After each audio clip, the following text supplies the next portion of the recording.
It's a delight to be here. Thank you so much. It's wonderful to see Steve, Shirley here, without whom my two books on autism could not have been published.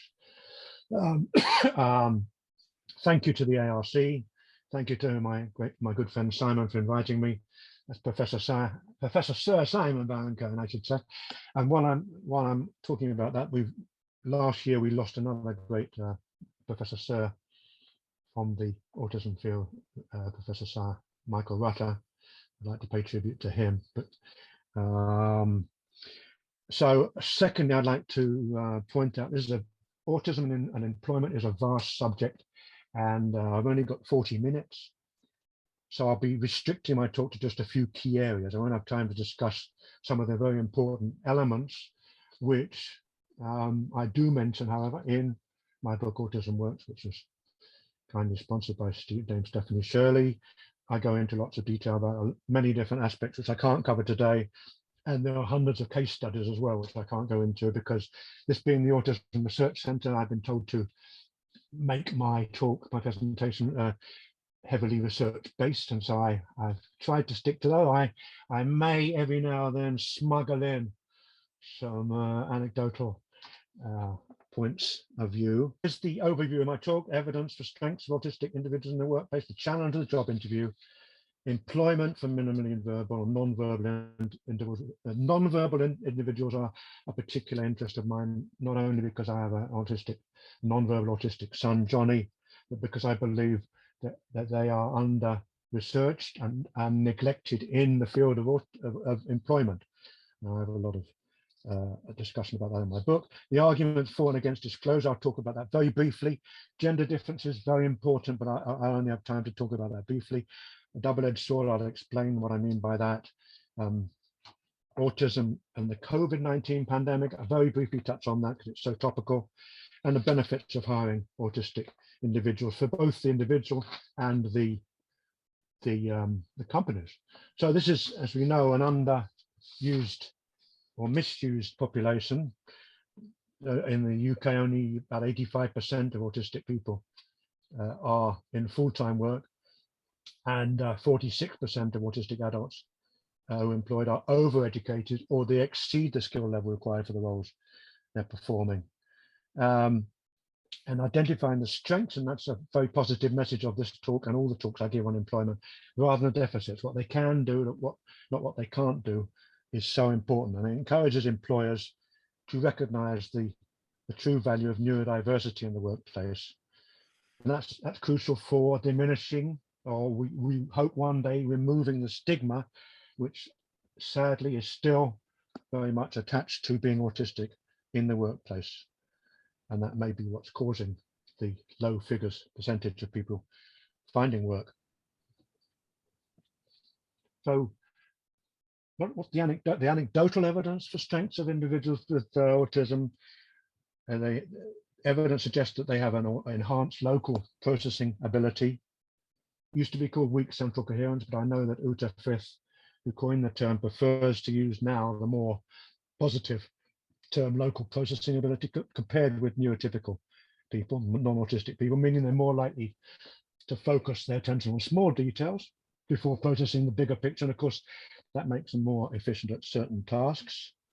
And they're more likely to be reliable, have a strong social, moral, ethical sense of justice, integrity, and honesty. So that's the anecdotal evidence.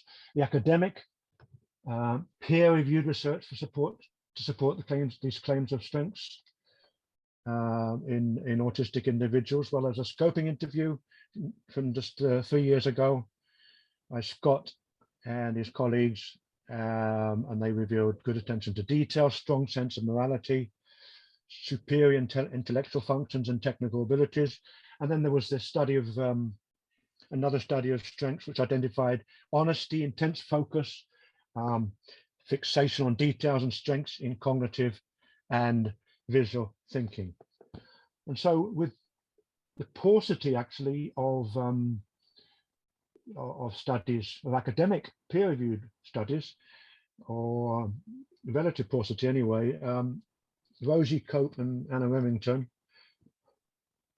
from University at the UCL in London. Last year, no, a couple of years ago, they brought out their study from the Centre for Research in Autism and Education to investigate the strengths of autistic people in the workplace as reported by the individuals themselves. And that's, I want to draw attention to that because the area of employment is one of the good news stories in the view from the perspective of taking on board the views, the opinions of people on the autism spectrum themselves. They figure very, very largely, I'm glad to say, in the strength in the studies and the research.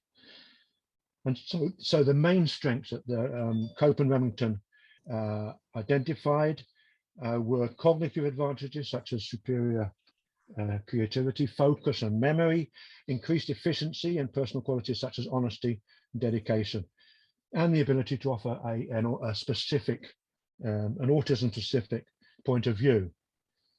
And so overall, their research suggests that employers would be wise to consider how they can support autistic employees to use their strengths in a workplace context, benefiting both the employers and their autistic employees. So Cope and Remington, amongst the cognitive advantages, as I said, was excellent attention to detail, which is an advantage in jobs like proofreading, pattern recognition in data.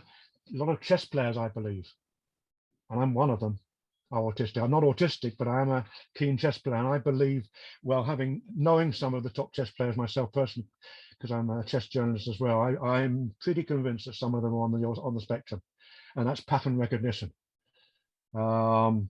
Ability to conduct systematic literature reviews. So hyperfocus also led in their study to increased reliability in the workplace, and participants in the Cope-Remington study reported creativity and innovation as strengths. In other words, talking outside the box. When they talked about, Cope and Remington talked about efficiency, participants felt they performed tasks more efficiently than their non-autistic colleagues. And I'll come back to that in a second. And this is a quote from one of the autistic participants in the study. In my lab, we need to do a lot of very complicated planning, organizing people, procedures, equipment, schedules. I can do and keep track of most of this in my head, and my colleagues definitely cannot. Now that surprised the researchers because a lot of these activities really relate to executive function, which is poor in autism. And so they were surprised at this finding. It didn't match the previous research. Now, the first point on that slide, non-autistic, autistic individuals doing better in the same job than their non-autistic colleagues. Well, I've got one delightful case study, just not another case study, an example of this remarkable man called David Harris. Anyone who travels from Paddington Station in London, maybe to Oxford or to the down to the south west coast, they will probably recognize this very tall man. He's just turned 50. David is a wonderful guy. He works on the information desk at Paddington. He has Asperger's syndrome. I have seen him at work. When an irate passenger came up and said, where's the, I won't use the term the customer used, where's the bleep train to Oxford? Now, when he's not been there, when David has been off for some reason or other, maybe going to one of his favorite air shows, his non-autistic colleague gets very flustered very quickly, always. And actually, instead of diffusing the row with the customer, the passenger, it gets more and more heated. When David's been there, he just is matter of fact. He looks straight actually at the passenger. I've seen this at first hand, and he says, "Would you like? There's a passenger on the line, sir. Would you like us to run him over?" And this often, it's a sense of humor first of all. So often diffuses because it gets a smile out of the passenger, or the matter of fact, the way he says it actually helps defuse the situation. That's an example of an autistic person being better in the job, in my view, than his non-autistic colleagues. I've seen this several times at that I've snuck in and smuggled as a secret research on the side there, and so it's probably not ethical to do that. But I think David wouldn't mind. He's a remarkable guy. What about the personal qualities that Cope and Remington mentioned? Well, many of the people questioned reported being honest and having a strong sense of social justice and fairness. Many examples of participants had noticed something they believed was wrong and had spoken out, whereas our neurotypical colleagues had not. And I'll end later my presentation with a delightful example from Argentina when I was last there. Wonderful example of honesty being working out. It's double-edged, of course, because the unenlightened employer can take it the wrong way, and that autistic employee can be out the door in no time if you're not careful. But more and more employers are talking, they're learning about autism, and they are understanding the nature, the different aspects of autism, including this frankness, outspoken frankness, which non-autistic people would not dare to adopt when talking to their boss. The participants also reported being extremely dedicated to their work with a strong work ethic and genuine passion for their work. And there was a unique perspective was highlighted in the Cope Remington study. Several participants suggested their intense interest led to a desire to find out more about their work. Yes, they study every aspect of their job. Tony Atwood says that all of us who work in autism become a bit autistic.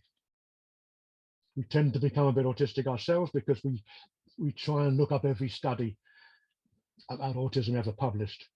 We get obsessed with the subject, and it is a fascinating, bewildering, enigmatic condition. So it's easy to get obsessed and passionate about it. So I do understand this the finding that this passion for studying the job they're working in all aspects leads them to have a superior knowledge base compared with their non-autistic colleagues. And some participants expressed a particular enjoyment or willingness to do jobs or perform tasks that neurotypical employees may dislike. But I must emphasize here, it's a very important point, it is totally erroneous to suggest that all people on the autism spectrum are willing to accept routine, repetitive jobs which involve the same task repeated again and again throughout the day. This is just not true. It's an example of a well-meaning but damaging generalization based on an oversimplistic stereotype. And here's an example of one who breaks that stereotype. Alex Lowry, he's a successful public speaker. He's written a book. He trains people on the autism spectrum. He's a very lively campaigner for improving the well-being of people on the spectrum. He tried working with his father in an office, but he found it utterly boring and repetitive and gave up. So there's an example of someone with Asperger's syndrome who just could not take the repetitive nature of the job. So some people can, some people can't. As Stephen Shaw famously said, when you met one person with autism, you've met one person with autism. Now, areas I've touched on the areas of the Cope Remington study which are inconsistent with previous research.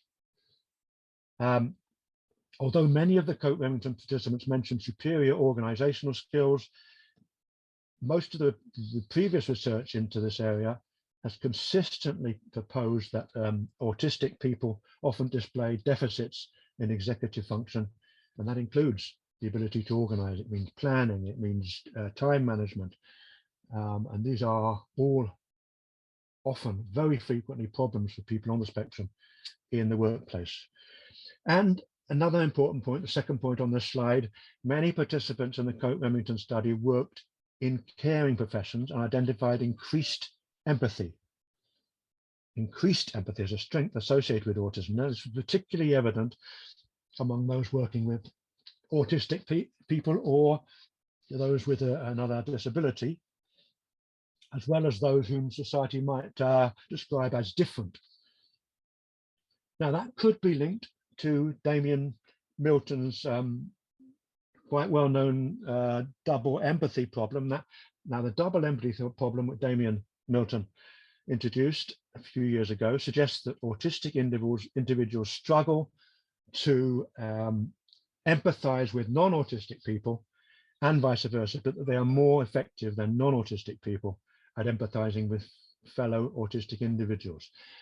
It could be that, it could be something else, it could be another aspect. All I know is that in my book I feature several people, Autism Works, I feature several people who work in the caring profession as nurses or in social care, and actually find it very, very rewarding. But I urge you to read my book, and I haven't got time to go into the cases now, but there are many. The importance of motivation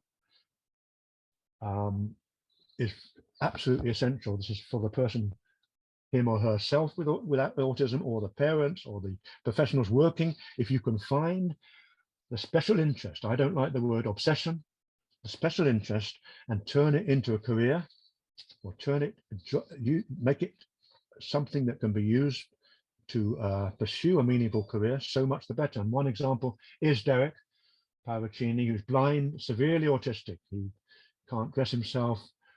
He's very echolalic. Put him in front of a keyboard and he is extraordinary improviser. He can improvise to most songs you name from the audience. He's taken part in concerts organized by Simon, and I'm lucky enough to see him quite often because I live near Roehampton, where he practices with Adam Feinstein, and it's wonderful to see them together. The challenge of the job interview, when you're getting a job, of course, it is anyone who's seen The Shining, the Stanley Kubrick's, one of the most famous horror films of the 20th century. The first scene is captioned the job interview, and that says it all, really. The job interview is a horror for many people, for non-autistic people sometimes, but certainly for people with autism, because even highly, as Katie Maris in Bath showed just last year, even highly educated individuals with autism may lack the social skills to make a good impression during interviews. And autistic individuals use less non-verbal communication. For example, eye contact, facial expression, gestures, and body language, which is directly connected to poor performance during interviews. Possible solutions? Well, prominent companies such as SAP, Microsoft, EY, JP Morgan Chase, and Ford, Auticon, they've been implementing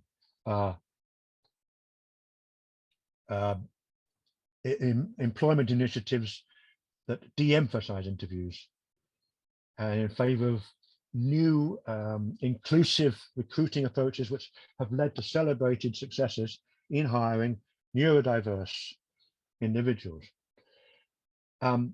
Where interviews are deemed essential, potential employers are being encouraged to avoid metaphorical language interviews, or the use of open-ended questions like, where do you see yourself in 5 years' time?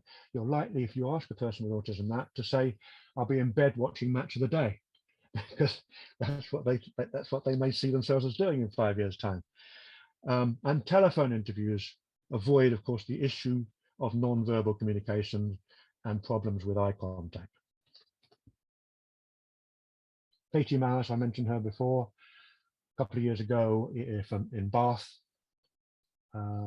conducted a study about improving the disadvantages of autistic job seekers, and there are some. I'm talking about the autistic advantage in this talk, but of course there are challenges. I don't want to minimize those.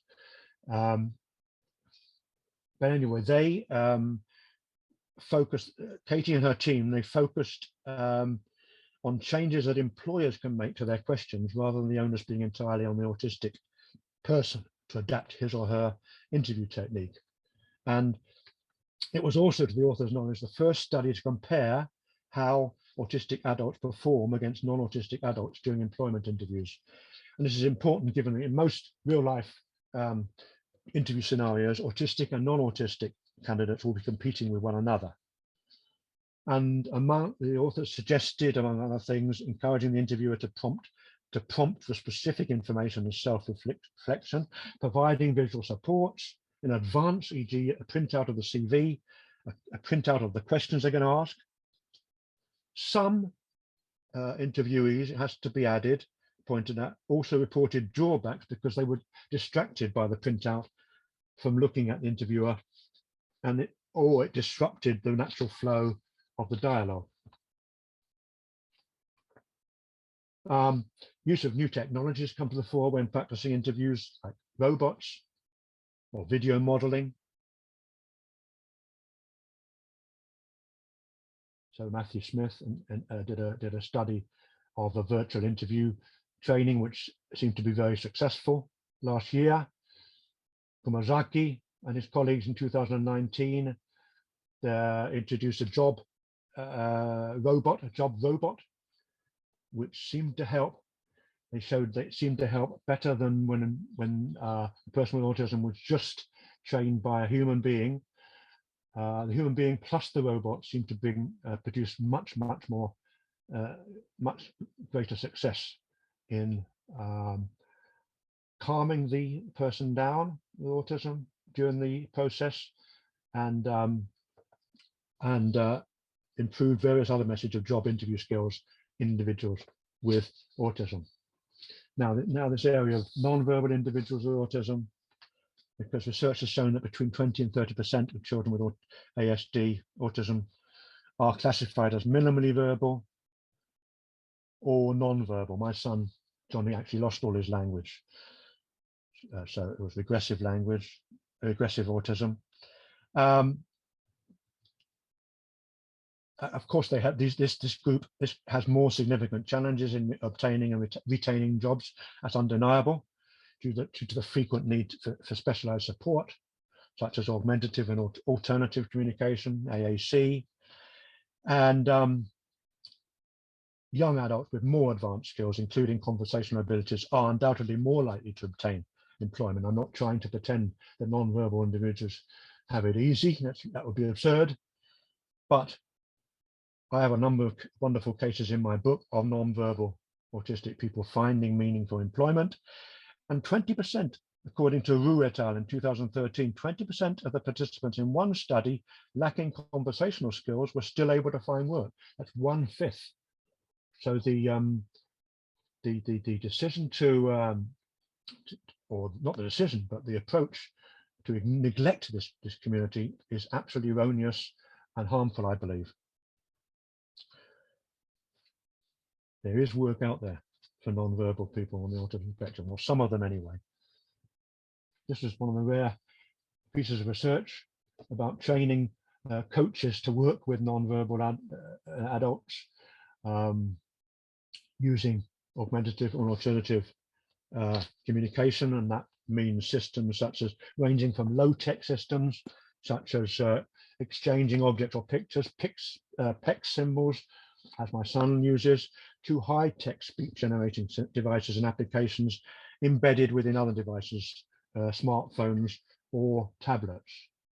And these are some of the cases that I mentioned in my book of non-verbal people, just a couple who found meaningful employment. Angela Dello, who used to work at Littlegate Farm down in Rye in Sussex as a volunteer, then found a job as a cook, specializing in tiramisu in an Italian kitchen, an Italian restaurant down, and she's now earned the reputation of the best tiramisu cook in the whole of southern England. Non-verbal, autistic. Tom Robbins, Poetry in Wood, which is a charity in Whitechapel in East London. He's non-verbal autistic and makes objects out of wood, and so earns a living wage from Tower Hamlets Borough, and can work there for the rest of his life as long as the charity stays in business. Of course, the sustainability of these companies is an issue, undoubtedly. but it's a remarkable example of meaningful employment. Double-edged sword, I think I mentioned very quickly. Employers should allow for the fact, oh, sorry, this is an important slide. Creating an autism-friendly workplace requires teamwork. By that, I mean a collaborative effort between the employer and the employee. And from the employer's side, I think they must allow for the fact that a particular strength in a person with autism, like the ability to focus, may also be associated directly or indirectly with a less positive trait. That's why I like actually Caroline Hirst's concept of a constellation rather than a spectrum, in that, in some ways, because autism, Caroline sees autism as like a cluster of stars, like a star which burns brightly one day and may not burn so brightly the next. So I think if employers understand this and not see it as a weakness, but see it as just part of the autism, that will really help to smooth the way to employment. And here's a study which Ginny Russell study out of the University of Exeter, which found precisely this, that the traits reported by participants, autistic participants could be either advantageous or disadvantageous depending on the context. For example, ability to focus attention might result from the same characteristic that underpins an inability to switch from topic to topic, defined as a problematic symptom in DSM-5 in 2013. You know what, with Simon rushing me on quite understandably in view of my technical problems, I won't go into the issue of disclosure except to say that it's very tricky whether, when or how to disclose. As you can see, Jamie Knight, BBC, thinks you shouldn't waste your time masking it. But the late Diana Murray thought because autism is still, in many parts of the world, relies on a deficit-based model of what people on the spectrum can't do rather than what they can, it's likely to create a negative vibe or create negative judgments on the part of the employer still today. It's sadly in many parts of the world. It's improving, but it's still the case. And so from that point of view, Dinah, for one, reports claimed that you should not disclose your autism, and it can also lead, as you see from the second case, to bullying, being a target of bullying. I'm not going to go into the general issues of holding down a job. There are many sensory distractions, key problems with executive function, the hidden curriculum, talking around the, talking about the weather around the coffee machine, and bullying are all very important. Women with autism, of course, we now know are underdiagnosed because they are able to camouflage or mask their condition. But that act of masking or camouflaging can be exhausting and distressing and depressing, especially in the workplace. Kevin Pelfrey, Dr. Kevin Pelfrey, who works in this area, told me the systems dealing with stress are constantly being taxed. Women with autism have two jobs: to pass as neurotypical and to do the job itself. They're not given as wide a latitude for being different. Exceptions are made for boys. If boys are a little bit unsocial, that is not deemed as being mean or cold. And this was a study last year from McMaster University in Canada. And in it, women expressed greater concerns related to workplace stress, social interaction, and interpersonal communication. And in addition, women were disadvantaged by gender-related office expectations, especially about appearance. Men revealed a higher struggle with deficiencies in executive function and disclosing their condition. And the authors concluded that gender-sensitive vocational approaches were required in order to, in addition to, flexible, communicative, structured, and supportive management behavior, in order to improve the workplace experiences of adults with autism. This is Temple Grandin talking about how important work is. Toby Grant, the most famous woman on the spectrum, talks about the work being the glue that keeps our lives together. The benefits of hiring autistic individuals for both the company and the autistic individuals, it's been shown to create a positive work environment in general. And from an economic standpoint, it's Murfitt in 2018 and his colleagues concluded over time, hiring individuals with disabilities typically does not cost companies more than other employees. Henshaw found it was an initial investment in the employee employment of people with ASD. Once they're employed and trained, they're likely to continue working for the same company, making the company investment pay off. So obviously that minimizes the need for constant rehiring. And finally, just my last point to conclude, employing someone with autism is not an act of charity. My example of this is when I was at the APADEA conference in Buenos Aires in Argentina, APADEA being the main parents organization for autism. I was given an example from the audience. A mother talked about a son who autistic son had gone to work for a company. The first day he turned to his boss and said, your email system stinks. You've got to make it better. And the boss was enlightened, thank goodness, and said, okay, I'll give you 1 week. Of course, the employee was delighted. He sat down and for 1 week, he did nothing else but improve and tackle the email system. In 1 week, he'd improved it so much that the company saved millions and millions of pesos. Millions of pesos. Now, I know the peso is not worth as much as it used to be, but it's an extraordinary example of an autistic person, not only the honesty that most non-autistic people were talking to the boss, but an enlightened boss accepting it and asking the person to. That's an example of this collaboration teamwork I was talking about earlier on, which can make it such a fruitful collaboration and operation working with someone on the spectrum in the workplace. So thank you very much for your attention. I welcome any questions. Thank you.